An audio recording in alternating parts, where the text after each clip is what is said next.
नमस्कार, सुप्रभात. मी श्वेता. तुम्ही पाहताय न्यूज 18 लोकमत. सकाळचे 9 वाजता आहेत. बुलेटिनमध्ये तुमचं स्वागत. या बुलेटिनमध्ये पाहूयात सुपरफास्ट 100 बातम्या. भाजपकडून राहुल गांधींविरोधात करण्यात येणाऱ्या वादग्रस्त विधानांवरून काँग्रेस आक्रमक झाली आहे. काँग्रेसकडून भाजप विरोधात आज राज्यामध्ये निषेध आंदोलनं करण्यात येणार आहेत. महायुतीतील रस्सीखेच अजून 2 महिने सुरू राहील, त्यानंतर ती संपेल असं वक्तव्य आमदार रोहित पवार यांनी केलं. जळगावातील जिल्हाधिकारी कार्यालयात राज्य महिला आयोगाच्या अध्यक्षा रुपाली चाकणकर यांनी आढावा बैठक घेतली.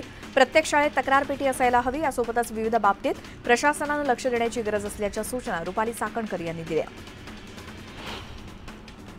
वन नेशन वन इलेक्शन ही संकल्पना क्रांतिकारी आहे. या निर्णयाचं आम्ही स्वागत करतो. बळकट लोकशाही असलेल्या भारतातील निवडणूक प्रक्रिया या संकल्पनेमुळे आणखी प्रभावी आणि मतदारांसाठी सोयीची ठरेल असं मत मुख्यमंत्री एकनाथ शिंदेंनी व्यक्त केलं. मुख्यमंत्री एकनाथ शिंदे यांचा जागतिक कृषी पुरस्कारानं गौरव करण्यात आला. पर्यावरण रक्षण, शाश्वत विकास आणि हरित महाराष्ट्र यासाठी मुख्यमंत्री एकनाथ शिंदे यांच्या कामाची दखल घेऊन वर्ल्ड ॲग्रिकल्चर फोरमकडून त्यांना जागतिक कृषी पुरस्कारानं सन्मानित करण्यात आलं.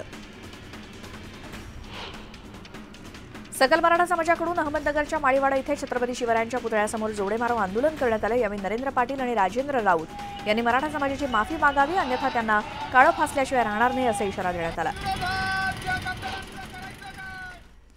यावेळी एक मोठी बातमी येते, ती म्हणजे केंद्रीय गृहमंत्री अमित शहा लवकरच मराठवाडा आणि विदर्भ दौऱ्यावरती येणार असल्याची माहिती सूत्रांनी न्यूज 18 लोकमतला दिली आहे. नागपूर आणि छत्रपती संभाजीनगरात अमित शहांचा दौरा असणार आहे.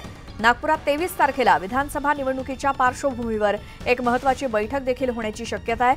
आगामी विधानसभा निवडणुकीच्या दृष्टीनं कोर कमिटीच्या बैठका घेतल्या जाणार असल्याचं कळतंय. आगामी विधानसभेच्या पार्श्वभूमीवर तिकीट मागणाऱ्यांमध्ये आजी माजी आमदार यांच्यामुळे पक्षाला नुकसान होऊ नये, बंडाळी होऊ नये, तसंच इच्छुक उमेदवारांच्या भावना जाणून घेणार असल्याचं बोललं जात आहे. त्यामुळे शहांच्या या दौऱ्याला महत्त्व प्राप्त झालंय.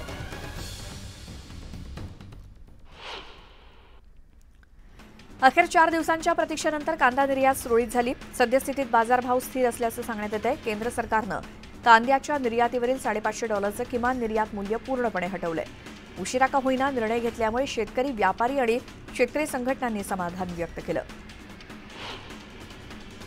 राज्यातील बाजार समितीत कांद्याची 93,075 क्विंटल इतकी आवक झाली. यात नाशिक जिल्ह्यात उन्हाळ कांद्याची 50,598 क्विंटलची आवक झाली, तर आज कांद्याला कमीत कमी 3,000 रुपयांपासून ते 5,000 रुपयांपर्यंत सरासरी दर मिळतोय.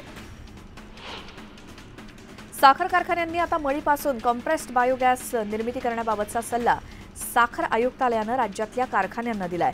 त्यामुळे येणाऱ्या काळात प्रेसमड किंवा प्रेसकेक म्हणजेच मळीपासून बायोगॅसची निर्मिती होण्यास चालना मिळणार आहे.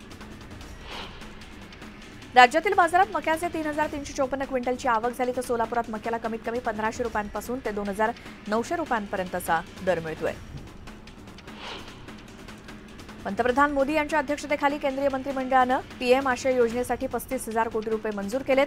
देशातील शेतकरी बंधू भगिनींना परवडणाऱ्या दरात खताचा सतत पुरवठा व्हावा, यासाठी हा निर्णय घेण्यात आलाय. या निर्णयामुळे कडधान्य आणि तेलबिया पिकांची किमान आधारभूत किंमत ठरेल. अमरावतीचे पालकमंत्री चंद्रकांत पाटील यांनी दौरा करून पीक पाहणी करावी आणि ओला दुष्काळ जाहीर करून शेतकऱ्यांना दिलासा द्यावा, अशी मागणी अमरावतीचे खासदार बळवंत वानखेडे यांनी केली आहे. अमरावतीत सोयाबीन पिकावरती पिवळ्या रोगाचा प्रादुर्भाव झालाय. त्यामुळे सोयाबीनच्या उत्पादनात 50% घट होण्याचा अंदाज आहे. त्यामुळे सोयाबीन उत्पादक शेतकरी संकटात सापडलाय.